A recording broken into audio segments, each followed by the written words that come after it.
Hello student, मैं एकता सिंह आप सभी का ज्ञान चैतन्य चैनल में बहुत-बहुत स्वागत करती हूँ। आज के इस वीडियो में हम 2 टॉपिक कवर करने वाले हैं, एक तो धर्मसूत्र और दूसरा जो है हमारे स्मृतियाँ। दोनों ही जो है हमारे कानून से यानी विधि से संबंधित ये ग्रंथ हैं, तो बहुत इम्पोर्टेंट है।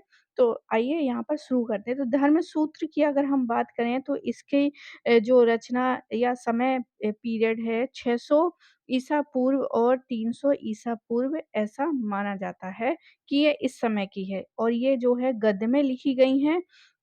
गद्य में लिखी गई हैं और जो हमारी स्मृति हैं वो पद्य में लिखी गई हैं। सिर्फ़ एक स्मृति को छोड़कर जो है वो हमको गद्य में मिलती है, बाकी सारी की सारी हैं जो है वो पद्य में यानी कविता फ़ॉर्म में है स्मृति।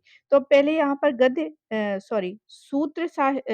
धर्म सूत्र की बात करते हैं। तो मुख्य रूप से 3 हमारे धर्म सूत्र हैं गौतम, आपस्तम्ब और वशिष्ठ। गौतम हो गया, आपस्तम्ब हो गया और वशिष्ठ हो गया। अब एक-एक करके यहाँ पर देखते हैं। तो सबसे पहले गौतम सूत्र की बात करें तो सबसे प्राचीन है और इसमें कहा गया है कि राजा सभी वर्णों का शासक हो सकता है परंतु ब्राह्मण का नहीं।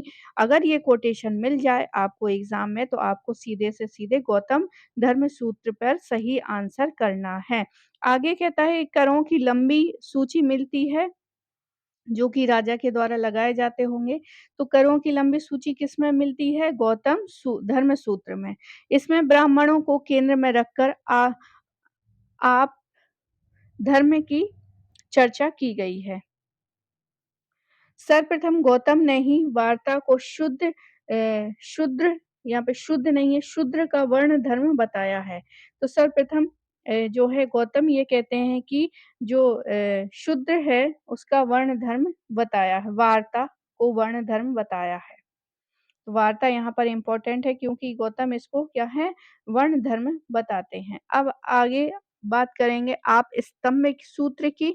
ये कहते हैं कि 10 वर्ष का ब्राह्मण बालक 100 वर्ष के क्षत्रिय से क्या है श्रेष्ठ है। ऐसा आप स्तंभ धर्मसूत्र कहता है। मतलब कुल मिलाकर यहाँ पर जो ब्राह्मणवादी जो विचारधारा है वो यहाँ पर देखने को आपको मिल जाएगी।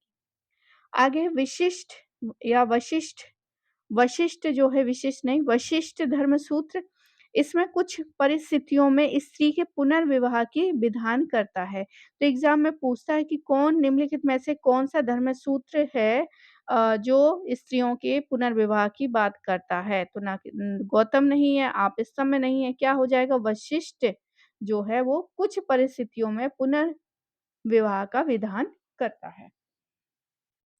अब कुछ और धर्मसूत्र है जैसे बौधायन धर्मसूत्र इसको देख लेते हैं। प्रजा की रक्षा के लिए एवज में राजा उपज का छठा भाग पाने का अधिकारी होता है, ऐसा बौधायन धर्मसूत्र में कहा गया है।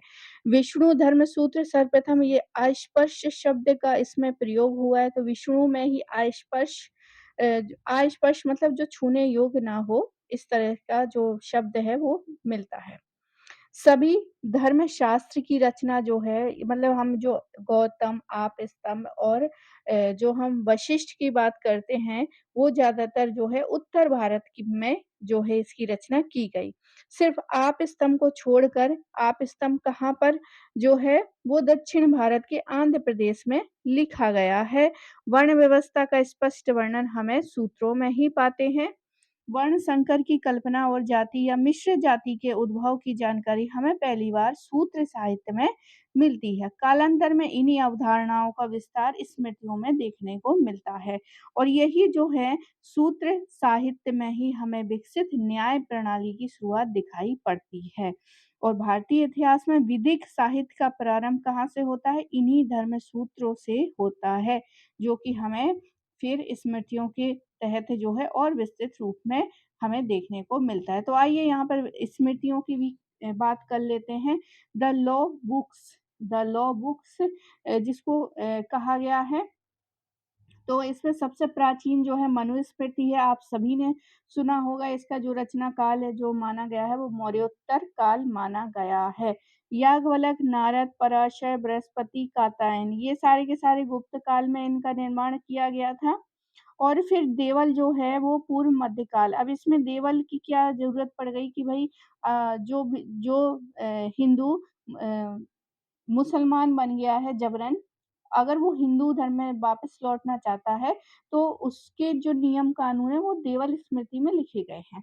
तो एग्ज़ाम में ये पूछा हुआ क्वेश्चन है कि देवल स्मृति जो है किसके लिए यूज़ या इसमें क्या चीज़ें हैं? तो आप याद रखेंगे देवल जो है पूर्व मध्यकाल में लिखी गई है और ये जो जबरन धर्म परिवर्तित करा देते थे, तो उसके लिए ये नियम कानून बताती है पुनः अपने हिंदू धर्म में लौटने की।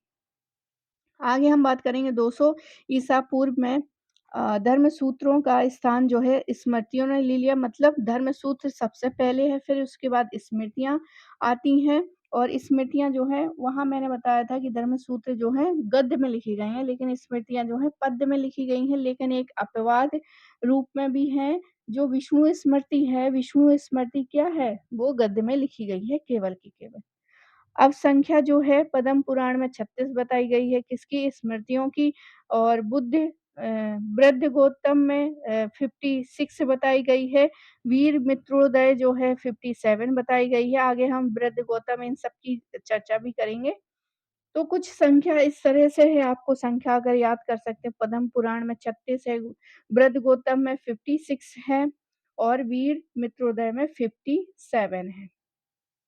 आगे हम बात करेंगे और स्मृतियाँ जो हैं मुख्यतः विधिक विधिक मतलब कानून विषयक ग्रंथ हैं।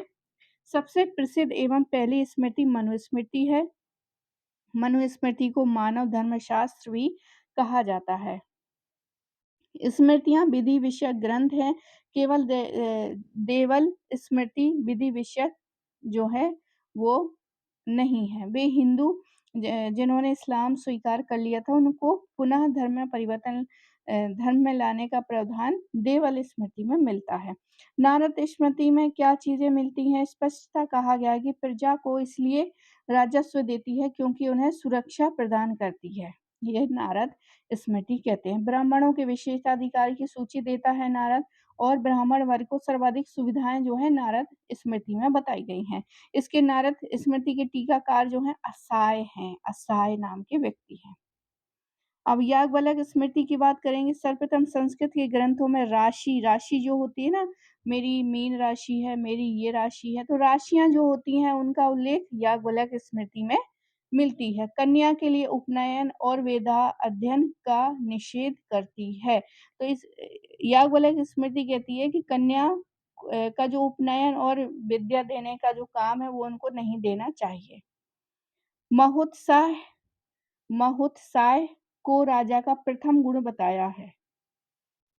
आगे है कात्यायन स्मृति। कात्यायन स्मृति में भूमि पर राजकीय स्वामित्व का सिद्धांत मिलता है। कात्यायन स्मृति में भूमि पर राजकीय स्वामित्व का सिद्धांत मिलता है। विष्णु स्मृति जो है मनुस्मृति की अपेक्षा ज़्यादा विस्तृत रूप से सिक्कों का उल्लेख मिलता है। और सती प्रथा का उल्लेख अगर अभिलेखों की बात करें तो एरण अभिलेख में मिलता है।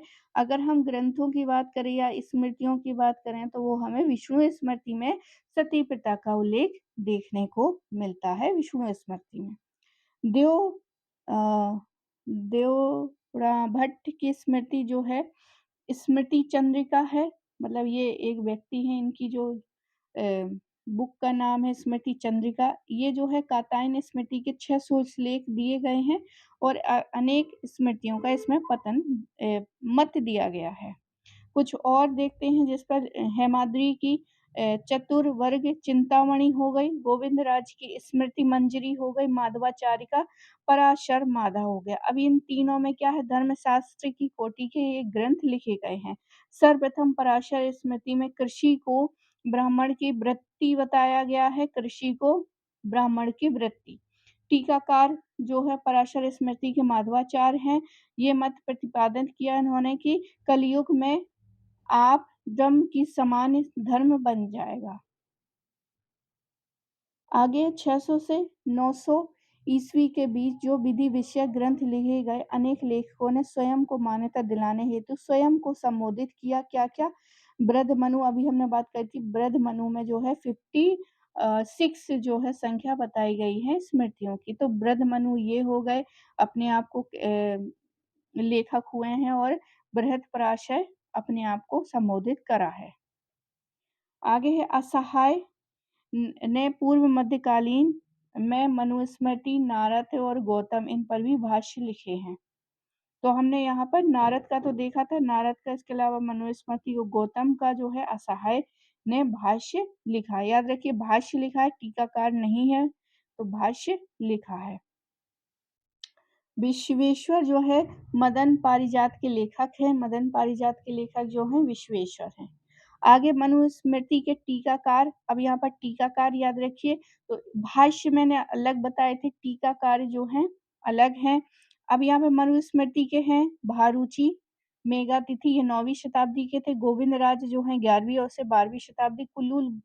कुल्लुक भट्ट जो हैं 12वीं शताब्दी के हैं और सर्वज्ञान नारायण इसके बाद है। तो अगर क्रम मिलाने में आ जाए तो भारूची सबसे पहले लिखेंगे, फिर मेघातिथि लिखेंगे, फिर गोविंद राज लिखेंगे, कुल्लुक भट्ट हो गया और सर्वज्ञ नारायण हो गए। अब मेघातिथि के अनुसार, अब इन्होंने मेघातिथि की बात कर लेते हैं कि क्या कह रहे हैं। शस्त्र धारण करना हर व्यक्ति का अधिकार है तथा अन्यायी राजा का विरोध करना उचित है। तो अगर राजा अन्याय कर रहा है तो राजा प्रजा का ये हक बनता है कि उसका क्या करे, विरोध करें। स्मृति विवेक की बात कही इन्होंने शूद्रों की निजी संपत्ति को मान्यता दी है। तो मेघातिथि मानते हैं कि शूद्रों की निजी संपत्ति को मान्यता दे देनी चाहिए। 1776 ईस्वी में मनुस्मृति का एक अंग्रेजी जो है अंग्रेजी प्रकाशित हुआ, जिसको किसने करवाया था, एल बी हेल हैक द्वारा एक कोड ऑफ जेंटो लॉ नाम से ये प्रकाशित होता है। फिर रॉयल एशियाटिक सोसाइटी ने इसी को अनुवाद करके इंस्टीट्यूट ऑफ हिंदूज लॉ के नाम से प्रकाशित करवाया।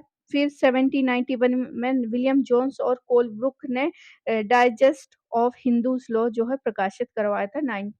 1791 में digest of Hindu law William Jones और कोलब्रुक द्वारा।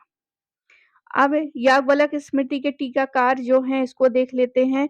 विश्वरूप हो या सुरेश्वराचार्य, ये दोनों एक ही हैं। याद रखिए सुरेश्वराचार्य या विश्वरूप ये एक ही हैं। और ये किसके शिष्य थे, ये शंकराचार्य के शिष्य थे। और इन्होंने लिखा था एक बाल कीड़ा, तो इसको भी याद रखेंगे, बाल कीड़ा। इन्होंने याज्ञवल्क्य स्मृति पर टीका लिखी थी। विज्ञानेश्वर हो गए, मतलब सारे के सारे जो हैं ज्यादा याद रखिए, विश्वरूप, विज्ञानेश्वर और अपराग। अपराग तो एक शासक थे, कहाँ के, कोंकण के शिलाहार वंश के शासक हुआ करते थे। तो ये सब हमको याद रखना है। बिल्कुल एग्जाम में बिल्कुल यही जो है सीधे सीधे क्वेश्चन आ जाते हैं, बस थोड़ा सा कंफ्यूजन हमको होता है जिसकी वजह से हम गड़बड़ कर देते हैं। अब हम बात करेंगे विज्ञानेश्वर की। ये वाला जो विज्ञानेश्वर है ये इम्पोर्टेंट है। इन्होंने मिताक्षरा जो है 12वीं शताब्दी में लिखी थी, मिताक्षरा। विज्ञानेश्वर जो है कल्याणी के चालुक्य शासक विक्रमादित्य के दरबार में मंत्री हुआ करते थे। किसके, विक्रमादित्य षष्ठ के दरबार में विज्ञानेश्वर मंत्री हुआ करते थे। विक्रमादित्य षष्ठ, इन्होंने लिखा कि विक्रमादित्य षष्ठ जैसा महान कल्याण जैसा नगर एवं विज्ञानेश्वर जैसे विद्वान न कभी हुए और न ही कभी भविष्य में होंगे। अब इन्होंने एक इम्पोर्टेंट बात ये है जो आज तक लोग मानते हैं और ये जो है लागू भी है कि पुत्र के जन्म लेते ही पिता की संपत्ति में उसका अधिकार माना जाता है। ये पूरे इंडिया में माना जाता है, सिर्फ बंगाल और असम को छोड़कर। आगे है जीमूतवाह। जीमूतवाह का दाएं भाग 12वीं शताब्दी का है। न्यायिक प्रक्रियाओं पर आधारित है। व्यवहार मातृका के लेखक यही हैं, जीमूतवाह। तो ये एग्जाम में पूछा था, ये व्यवहार मातृका ये एग्जाम में पूछा गया है, जो कि जीमूतवाह ने लिखा है। इसके अलावा दाएं भाग भी इन्हीं की है। काल विवेक की ये बात करते हैं। जीमूतवाह में दाएं भाग में मिताक्षरा के विरोध में उन्होंने कहा था कि जब बेटा जन्म होता है तभी से, जन्म से ही उसका क्या अधिकार हो जाता है कि वो पिता के जीवित होते हुए भी वो अपना हिस्सा मांग सकता है। लेकिन इसके विरोध में भी ये मत प्रस्तुत करते हैं क्या, कि पिता की मृत्यु के बाद ही पुत्र को क्या है, संपत्ति में हिस्सा दिया जाएगा। अगर पिता जीवित है तो पुत्र को हिस्सा नहीं दिया जाएगा। और ये कहाँ है, बंगाल और अ, असम में ये लागू है। तो आई होप आपको ये जो पूरा टॉपिक है धर्मशास्त्र वाला और स्मृतियों वाला अच्छे से समझ में आया होगा। एक-एक टॉपिक पॉइंट जो है बहुत इम्पोर्टेंट है। तो पूरा वीडियो अगर नहीं समझ में आता है तो पूरा वीडियो फिर से देखिएगा। पूरा वीडियो देखने के लिए आप सभी का बहुत-बहुत धन्यवाद। मिलते हैं हम अगले वीडियो में।